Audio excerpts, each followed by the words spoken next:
Hello guys, ഇതെൻ്റെ cousin Nihal ഹരിയിലിരിക്കാൻ പോയ വീഡിയോൻ്റെ പാർട്ട് 3 ആണ്. അപ്പം നമ്മൾ കഴിഞ്ഞ വീഡിയോയിൽ ചായ കുടിക്കാൻ പോയവരുണ്ടായി. പിന്നെ വണ്ടിയിൽ നിന്ന് അച്ഛനും അപ്പനെല്ലാം ഫുൾ ഫോമിൽ ഡാൻസ്. ഏതാ ബ്രാൻഡ് എന്നൊന്നും ചോദിക്കണ്ട, എനിക്കറിയില്ല.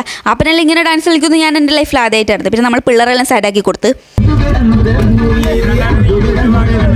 ഞാനിടും, ബിക്കോസ് നിങ്ങളാണ് എൻ്റെ ആകപ്പാടുള്ള കണ്ടന്റ്. പിന്നെ whoever's a family is not important, they don't have a proper family at all. Because ഞാൻ കോളേജിൽ പോകാമെന്നൊക്കെ പറഞ്ഞ് ടീച്ചേഴ്സിനെ വിളിക്കുമ്പോൾ അവർ ഫസ്റ്റ് ചോദിക്കുന്ന കാര്യം എന്താ വെച്ചിട്ടുണ്ടെങ്കിൽ ആരും ഒപ്പരം ഉള്ളേ, ആരുമില്ല, ഞാൻ ഒറ്റക്കാവുന്നു. ബിക്കോസ് ഈ തിരിഞ്ഞ് നിൽക്കുമ്പോൾ എക്സ്ട്രാ ചെയ്യുന്ന ഫ്രണ്ട്സിനേക്കാളും നല്ലത് പുതിയതായിട്ട് നമ്മൾ പുതിയ ഫ്രണ്ട്സിനെ ഉണ്ടാക്കുന്ന ഞാൻ. പക്ഷേങ്കിൽ അതുപോലെയല്ല ഫാമിലി. നമ്മൾ എത്ര ദൂരെ പോയാലും എന്ത് കളി കളിച്ചാലും തിരിച്ചു വരുമ്പോൾ 2 കൈയും നീട്ടി സ്വീകരിക്കുന്ന ഇവിടെ ആൾക്കാരുണ്ട്, നമുക്കൊരു പ്ലേസ് ഉണ്ട്. പിന്നെ അപ്പനുള്ള ഫുൾ വെറൈറ്റി സ്റ്റെപ്സ് എന്തൊക്കെയോ അപ്പൻ്റെ എടുക്കുന്നത് പഠിക്കാനുണ്ടെന്ന് എനിക്ക് ഇപ്പോഴാണ് ബോധ്യം വരുന്നത്. പിന്നെ അമ്മയും പഴയ കലാതിലകമാണെന്ന് പറഞ്ഞുകൊണ്ട് ഡാൻസ് കളിക്കുന്നുണ്ട്. നമ്മൾ എവിടെ വന്നു ഗായ്സ്? നമ്മൾ ഫുഡ് കഴിക്കാൻ അത് മാത്രം കൃത്യം ഇവിടെ നടക്കുന്നുണ്ട്. അത് കഴിഞ്ഞ് നമ്മൾ ഫുഡ് കഴിക്കാനാണ് പോയത്. ഇവിടെ നിന്നും എനിക്ക് ഫുൾ ഒച്ചപ്പാടും അലമ്പേന്. ഞാൻ പറഞ്ഞല്ലോ, ജാടിയില്ലാന്ന് കാണിക്കാൻ വേണ്ടി മാത്രം 2 മിനിറ്റ് ചിരിച്ചിരുന്ന ഒരാൾ.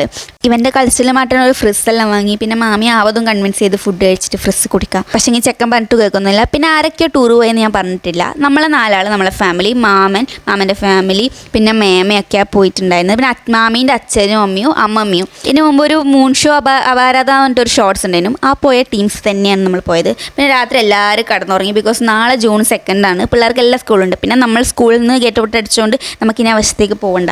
പിന്നെ ഇതിപ്പം മാമീൻ്റെ അച്ഛനും അമ്മേനെയും നമ്മളാക്കാൻ പോയതാണ്.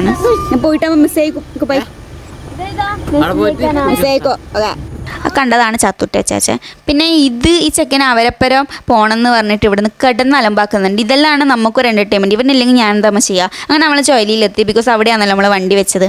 പിന്നെ നൈനിക്കെല്ലാം ഫുൾ ഉറക്കത്തന്തലോ പറയുന്നത്. പിന്നെ ഈ കാണുന്ന കുട്ടി നമ്മളെപ്പുറം നമ്മളെ സ്റ്റോപ്പിൽ ഇറങ്ങണ്ട. പക്ഷേ ഇവിടെ കിടക്കലാണ്. And this is Regina MK, എൻ്റെ മേമനോട് ടാറ്റ പറഞ്ഞ്. ഇത് നന്ദു. എല്ലാവരോടും ബായ് അടിച്ച്. ഇത്രയും സമയം കറന്നുകൊണ്ടുന്ന നിഹാലുണ്ട്, ഉഷാറായിട്ട് എല്ലാവരോടും ടാറ്റ പറയുന്നുണ്ട്. പിന്നെ നമ്മളവിടെ എത്തുമ്പോൾ തന്നെ 10 മണി ആയിട്ടുണ്ട്. പിന്നെ നാളെ സ്കൂളിലുകൊണ്ട് അധികം ഒന്നും വർത്താനം പറയാൻ നിന്നില്ല. പിന്നെ ഇവനെ കാണാണ്ടാണ് നമ്മൾ എസ്കേപ്പ് അടിച്ചത്. ബിക്കോസ് വീണ്ടും എന്നേരം ഇവൻ അലമ്പാക്കാൻ തുടങ്ങും. അങ്ങനെ എല്ലാവരോടും യാത്ര പറഞ്ഞ് നമ്മളിറങ്ങി. പിന്നെ നല്ല മഴയാണ്. നാട്ടിലെത്താനാകുമ്പോൾ ഈ കാണുന്നതില്ല, ഇതാണ് നമ്മളെയും വ്യൂ. ഒന്നും റോഡ് കാണില്ല. അച്ഛൻ ഇൻഡിക്കേറ്റർ ഇട്ടിട്ടാണ് വണ്ടി ഓടിച്ചത്.